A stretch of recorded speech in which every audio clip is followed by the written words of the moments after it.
বারবার আমরা এই কনসার্নটা দিচ্ছি, বিশ্ববিদ্যালয় প্রশাসনের একপাক্ষিক আচরণ দেখতে পাচ্ছি।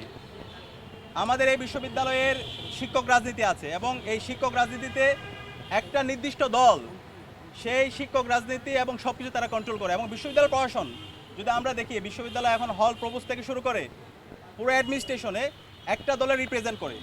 তো আমরা এটা বারবার বলছি, আমাদের শিক্ষকরা আমরা তাদেরকে শিক্ষক হিসাবে দেখতে চাই, কিন্তু তারা যদি তাদের আদর্শকে প্রায়োরিটি দেয় এবং তাদের যে ছাত্র সংগঠন আছে সেই ছাত্র সংগঠনকে আলাদাভাবে তারা স্পেস দেয়, তাহলে তারা শিক্ষার্থীদের বিরুদ্ধে অবস্থান নেবে।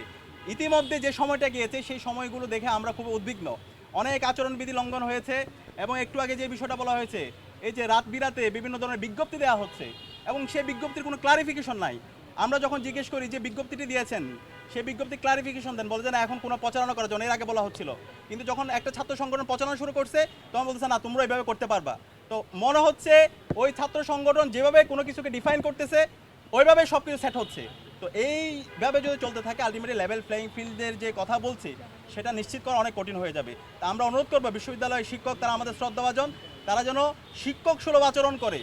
তারা তাদের পলিটিক্যাল পার্টি অথবা উপর থেকে কোনো আরোপিত যে হচ্ছে নির্দেশনা, সেই নির্দেশনা যদি এখানে ঢাকা বিশ্ববিদ্যালয় বাস্তবায়ন করতে চায় তাহলে জুলাইয়ের যে আকাঙ্ক্ষা সেই আকাঙ্ক্ষার বিরুদ্ধে তারা অবস্থান নেবে এবং এর মাধ্যমে শিক্ষার্থীদের বিরুদ্ধে তারা অবস্থান নেবে। আমরা চাই না আমাদের শিক্ষকরা এই ধরনের শিক্ষার্থী ভার্সেস শিক্ষক অথবা কোনো একটা রাজনৈতিক দলের এজেন্ডা ভার্সেস হচ্ছে অন্য দল, এই ধরনের কোনো ধরনের হচ্ছে বিব্রতকর পরিস্থিতি তৈরি না হোক, সেটা আমরা প্রত্যাশা করব।